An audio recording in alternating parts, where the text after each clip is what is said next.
Masih bersama saya Rahayu Japar pemirsa, dan kembali kami sampaikan berita Mataram hari ini. Kurang berhati-hati saat berkendara, seorang pelajar di Lombok Tengah tewas tertabrak truk.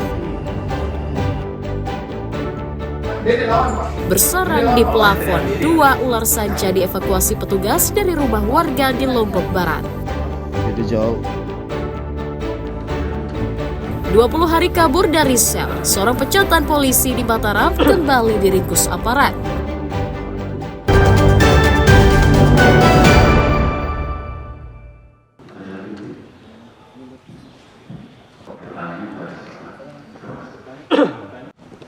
Seorang tahanan berinisial MS dibekuk tim Puma Direktorat Reserse Kriminal Umum Polda NTB setelah kabur dari sel tahanan Polda NTB pada pertengahan bulan April lalu.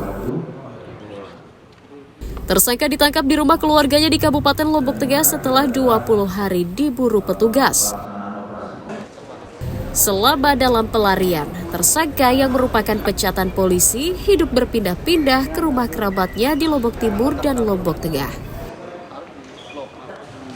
MS dipecat dari kepolisian karena terlibat narkotika. Ia kabur pada jam istirahat sore dengan memanfaatkan kelengahan petugas jaga sel. Ia berpura-pura hendak bersih-bersih di sekitar ruang tahanan. Tadinya memang ini yang bersangkutan adalah ex anggota Polri, ya, sudah di PTDH, ditangkapnya tanggal 15 Maret 2025, kemudian tanggal 16 April 2025 kabur, lebih kurang sebulan di tahanan dia, dan ditangkap kembali pada tanggal 5 Mei 2025.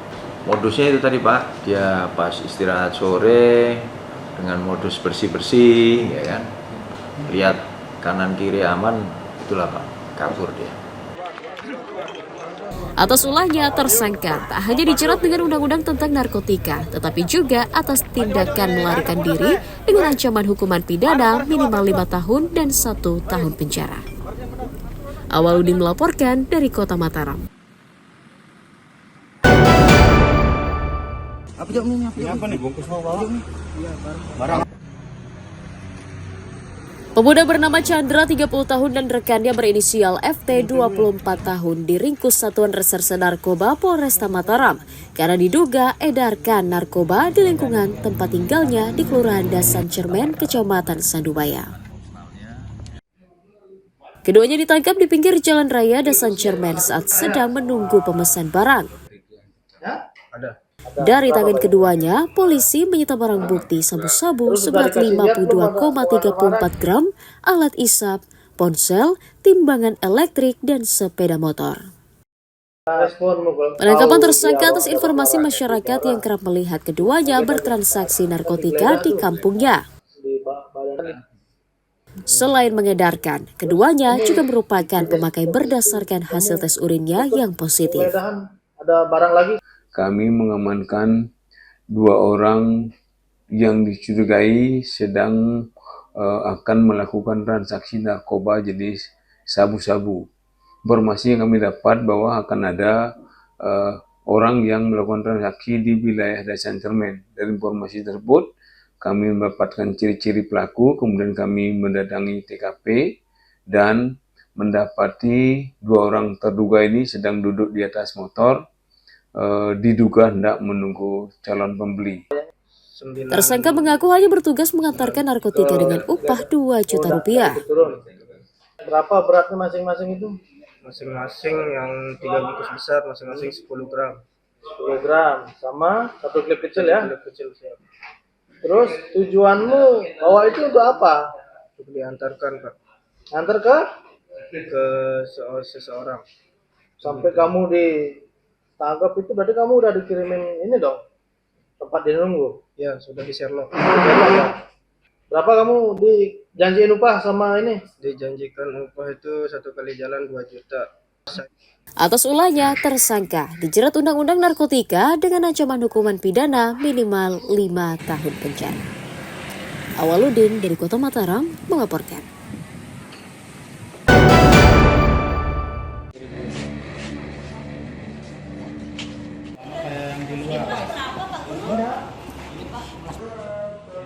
Tim verifikasi dari Dinas Pendidikan dan Kebudayaan Lombok Timur turun ke sejumlah lembaga pendidikan yang dilaporkan rusak oleh pihak sekolah. Salah satunya ke SD Negeri 2 Semaya, Kecamatan Sikur, yang kondisi bangunannya diklaim sudah tidak layak dan nyaris roboh. Petugas memastikan kondisi bangunan dan estimasi total biaya renovasi yang akan diajukan. Dari 3 sekolah yang didatangi, yakni SD Negeri 1 Sukamulya, SD Negeri 2 Pringgasela Selatan, dan SD Negeri 2 Semaya, petugas menyimpulkan kerusakan masuk kategori sedang. Kalau kita lihat kondisi sekolah ini sama-sama aja, begitu ada parahnya lah. Kadang ada bantuan, ada yang kerusakannya yang sedang, yang parah. Kadang-kadang di perpustakaannya, di kamar mandinya, kalau enggak di ruangannya, karena dia juga sedang membutuhkan mebel untuk belajar. Pihak sekolah berharap proses perbaikan segera dilakukan pada tahun ini. Harapan sekolah ini untuk kelayakan, kenyamanan anak-anak kami sangat kami harapkan dari pihak terkait, dari pihak pemerintah untuk diperhatikan sehingga anak-anak kami ini nyaman belajar, guru-guru kami juga nyaman mengajar. Kalau rata-rata kondisi ruang belajar ini gimana Pak? Yang baik kondisi ruang belajarnya itu cuma 2, ya, sementara yang 4 itu dalam kondisi rusak yang ya lumayan lah begitu kerusakannya ini. Dinas Pendidikan dan Kebudayaan memastikan proses renovasi puluhan sekolah rusak akan mulai dilaksanakan pada pertengahan tahun ini secara bertahap dengan memprioritaskan kondisi kerusakannya. Mutadun melaporkan dari Kabupaten Lombok Timur.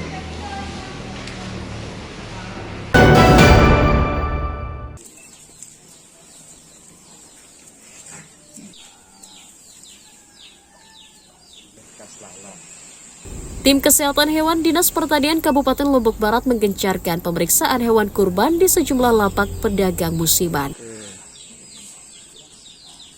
Di Desa Leleda, Kecamatan Kediri, petugas mendatangi satu persatu kandang dan lapak pedagang untuk mengecek kesehatan hewan kurban yang dijual. Petugas mengecek fisik hewan kurban mulai mulut, hidung, mata, hingga kulitnya untuk memastikannya bebas penyakit. Para pedagang dan peternak juga diimbau untuk selalu menjaga kebersihan kandang dan lapaknya untuk mencegah penularan penyakit pada hewan.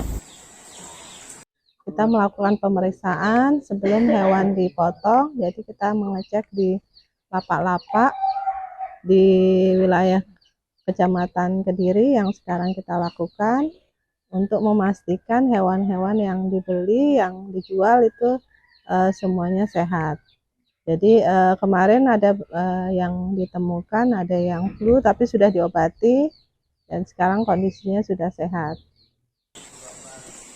Para peternak mengapresiasi kedatangan petugas untuk meyakinkan konsumen bahwa hewan yang dijual sehat dan layak kurban.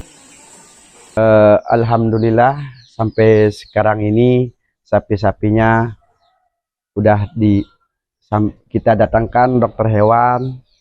Alhamdulillah udah dicek sampai disuntik juga, dikasih vitamin. Alhamdulillah sehat-sehat semua dah sapi-sapinya. Terus kalau ada kurang sehat sapinya bisa kita anu lagi, runding lah ya, tukar lah gitu, ada garansinya. Pemda mencatat populasi hewan kurban di Kabupaten Lombok Barat mencapai 14.000 ekor lebih, dengan prediksi kebutuhan untuk hari raya mencapai 20% atau sekitar 3.400 ekor. Hairul Amri melaporkan dari Kabupaten Lombok Barat.